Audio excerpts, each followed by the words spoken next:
friend of the program, the one and only Paulie Russo, Paul Russo Jr., the head baseball coach for Tampa Catholic. What's going on, brother? How are you? I'm doing great. How are you? I'm good, man. Can't wait to see you guys out there tonight. I'm heading over when Steph gets home. I'm taking the car, heading over to watch you guys against Carrollwood Day. 6 o'clock start tonight. Everybody go out there and support the Crusaders.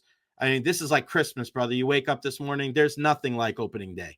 No, for sure. You still, this is year 4 of, being the head coach back at Tampa Catholic, but you still get a little bit of those butterflies getting ready for opening day.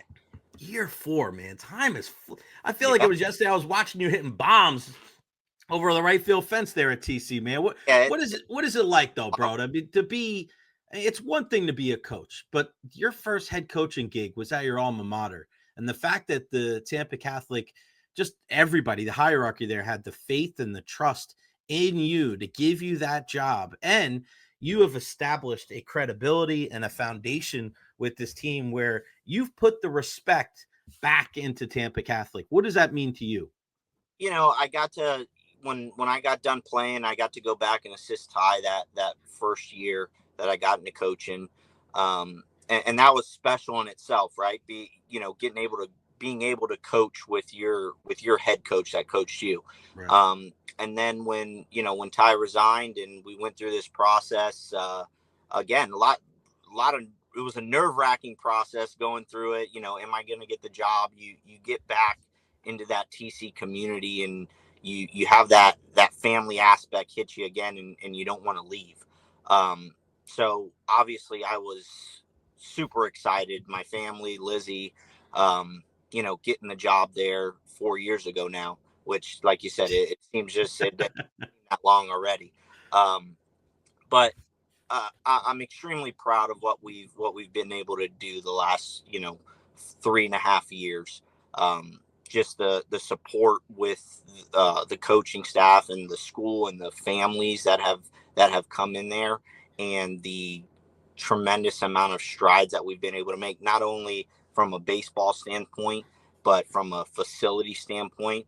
I mean, to some people that haven't been there in 5 years, let's say, it's a totally different look. It's a totally different look than what it looked like 4 years ago. And I'm sure it'll be different than the last time I was there. You and I were talking at the Denard Span Foundation Gala about how the hurricanes affected the entire complex over there. What happened, to those that don't know, and what have you guys been able to do to fix it so it's ready for opening night tonight? Yeah, so the first hurricane with the flooding is what really got us, and that knocked us out completely. We had about 4.5 feet of water that came into our back of our dugout area, which housed all of our equipment, all of our baseballs, pitching machines, really everything that you would do on a daily basis. Running a baseball program, everything was in that building. The second hurricane is where it really kind of hit us in the gut. The winds with Milton, all the fences came down, batting cages down, really everything. So it was kind of a double whammy. The press box, had water and wind damage as well.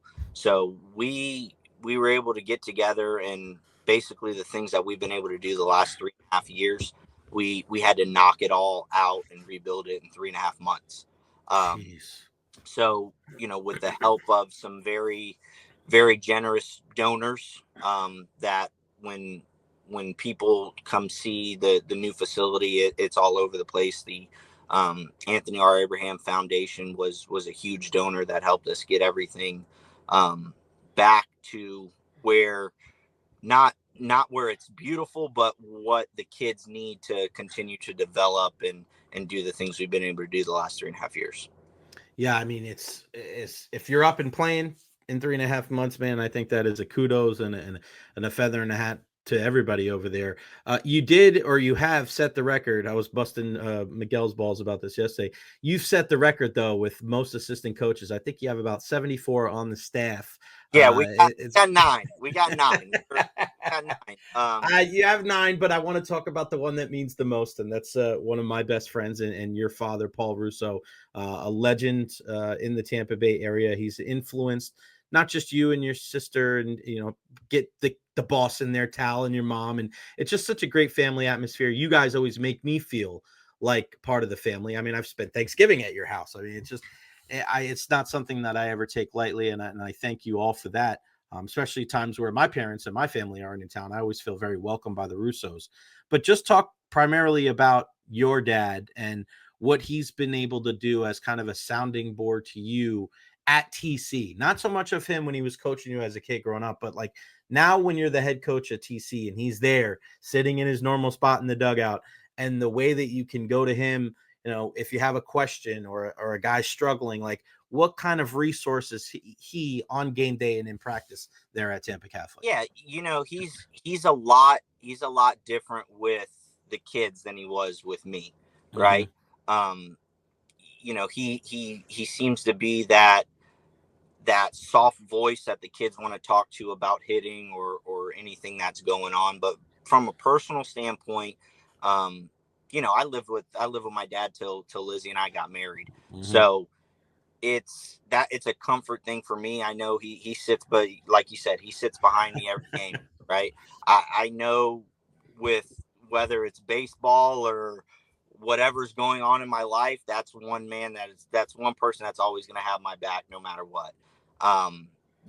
So coaching with my dad is super special for me. Obviously, being able to see him every day and still enjoy doing something that we both love together.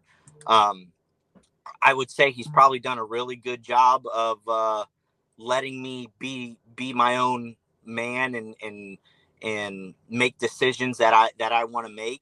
But he'll also pull me to the side and say, hey, you sure you want to do that? You sure you want to do this? Mm-hmm. So he lets me be me and be my own man and be my own coach. But at the same time, I know if something goes on that he doesn't agree with, he'll tell me behind closed doors so that That's I good. can improve for future situations like that. Right. Now, like as a whole, too, you mentioned your beautiful wife, Lizzie, and your little one, and her parents, and your parents, and your sisters, and just everybody that goes into the Russo family, and then the extension, right? And your cousins, and Yeah. Tripp and Cole, and that, I mean, just everybody. Coach now. Yeah. So, I mean, Tripp is, number 9. I mean, it's amazing. I can't wait to yeah. see him. But I feel like, and tell me if I'm wrong, I feel like what you guys embody as far as a baseball family is something that you've tried to duplicate and replicate with TC as the program as a whole, where you want these guys, whether it's in the off season playing with you guys at Hit Factory and just being around each other. How important is that, right to say? And is that kind of the key to really the success of your program, of like this family atmosphere, and it's all hands on deck, and kind of emblematic of the help that you've gotten and trying to get this feel back after the storms? Yeah. I mean, it's playing when kids play together all year round. I think it's extremely important. You mentioned Hit Factory. A lot of my kids in the program are Hit Factory kids, but most of my starters aren't. So it's not. People have that stigma of, oh, if you don't play for Hit Factory, you're not going to play at Tampa Catholic, and that's just could be farther from the truth. Like you said, I'm trying to create an atmosphere with the kids that are there with me on a daily basis, that it doesn't matter where they play. They need to be a family while they're there. I care about Tampa Catholic baseball. That is what I enjoy. That is where, that's what makes me feel whole from the baseball standpoint, right? Not being able to play anymore. But my last group of seniors that were seniors last year, that was really my first group that I coached at Tampa Catholic, and when I started coaching in general, right? And I think those guys really built the foundation for what is going to come this year and in the future. The guys that are there now, the juniors and seniors that are there now, got to see how those guys like to do things and how I like them to do things. And they've replicated that. And every year that I've seen the team get closer and closer and closer together. And, the things I look for before the year to know if it's going to be successful is, do all these guys go to the gym together? Do they all go eat after the games together? What are their conversations in practice, etc. And I see that even more this year than any of the other years. I think these guys really love each other, and that's the goal for me at the end of the day. And I like to be a fun coach, right? I don't like to be a stickler, but what I see in this group is when they can tell when I'm serious and when I'm having fun with them. And they're able to kind of flip that switch when it's time to get serious. It's time to get serious. And I think they only see those things from that family aspect, like you're talking about. If you're just a random person and you don't show them that you love them and you care for them and you're worried about what's going on outside of baseball, I don't think you get the most out of that guy unless they trust you enough to know that you're there for their well-being, right? Yep. That's how I grew up.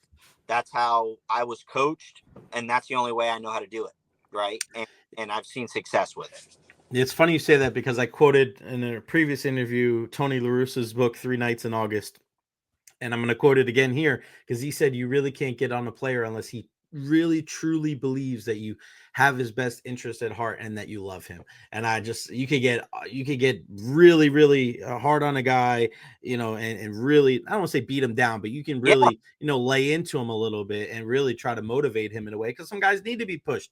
Some guys you need to lay back and pat him on the back. And some guys you really need to get up in there and be like, hey man, come on. Like you're better than this, and really give him an earful. I love that. Who are some of the players? Give me kind of the preview, the forecast. I know you're, I think 6th ranked in the A13 preps, which is great. Our guy, Jared Guthrie, does such a great job. A13preps.com for all the high school baseball coverage. He did a great job of highlighting you guys, your team, and some of your players. I mean, it's nothing to laugh at, man. If you're a top 10 ranked team in Hillsborough County, what are we looking at this year as far as your team? What are the goals? Who are some of the top players to keep an eye on tonight? And I got a good group of seniors this year. Again, a big piece that comes back this year that got hurt last year was Cal Johnson. He got to play, I think, half the games before he had labrum surgery on his non-throwing arm. So he'll come back and be our shortstop. I've talked to probably all 30 teams about him, and he seems like he's going to be a high draft pick this year. So looking forward to having him back healthy. Dominic Woodward was a huge two-way guy for us last year. He's going to be that again.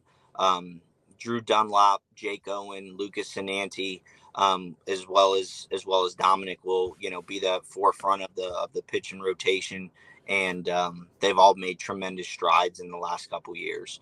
But the guy that Jose Carrero as well, another 4-year starter. That is our right fielder. That's got, I would put his power up with anybody in the state of Florida. And then I think the key guy, two key guys, Carson Arnold comes back last year, had his first year starting as a junior last year and hit about 340, I think. And he was our super utility guy when Cal was out last year and Bittman was out as well.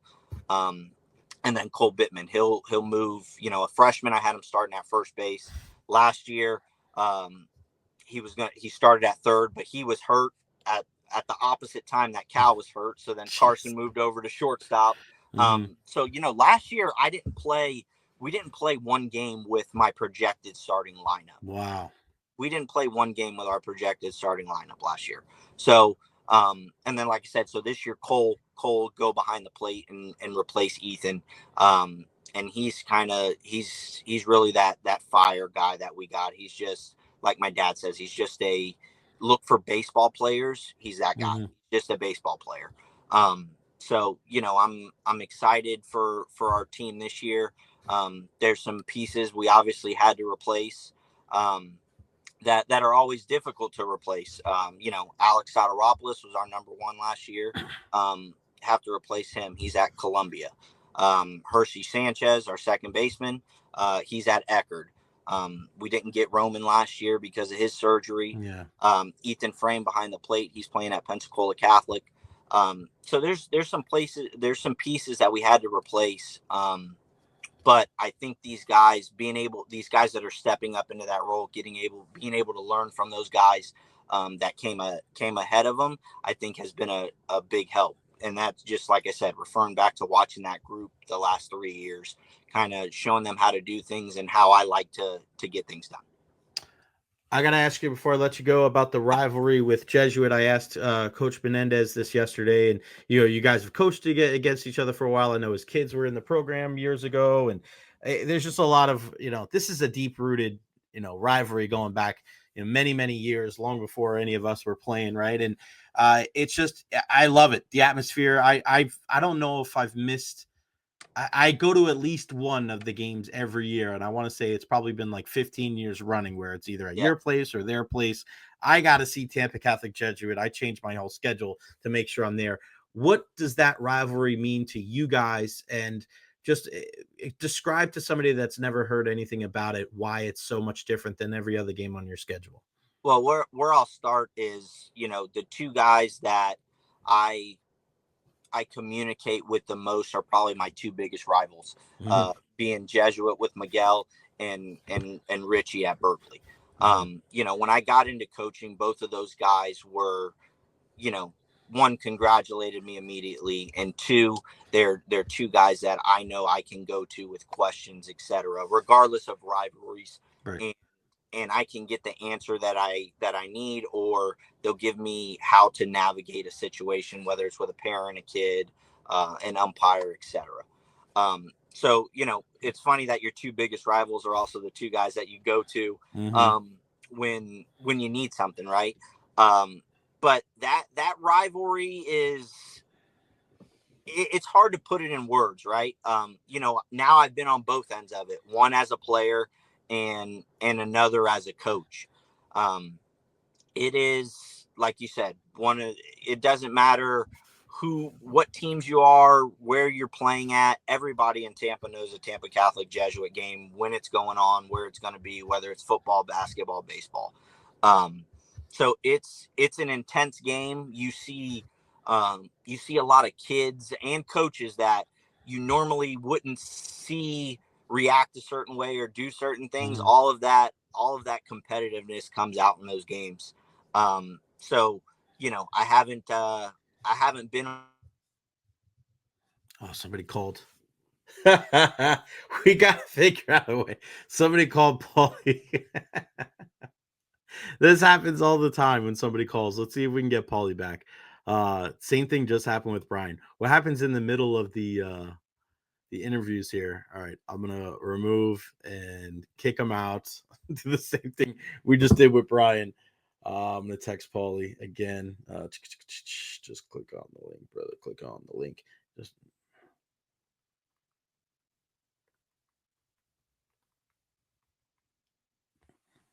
that's funny. We could go a couple of weeks without that happening, right? And then all of a sudden it happens back to back with Brian Engblom and Paulie Russo with the same thing. We'll get Paulie back on in a second here.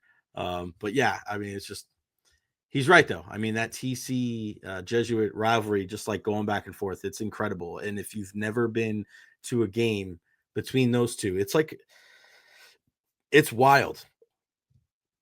It's wild to be able to see kind of what's going on in a game like that, because you start seeing people that you haven't seen in forever.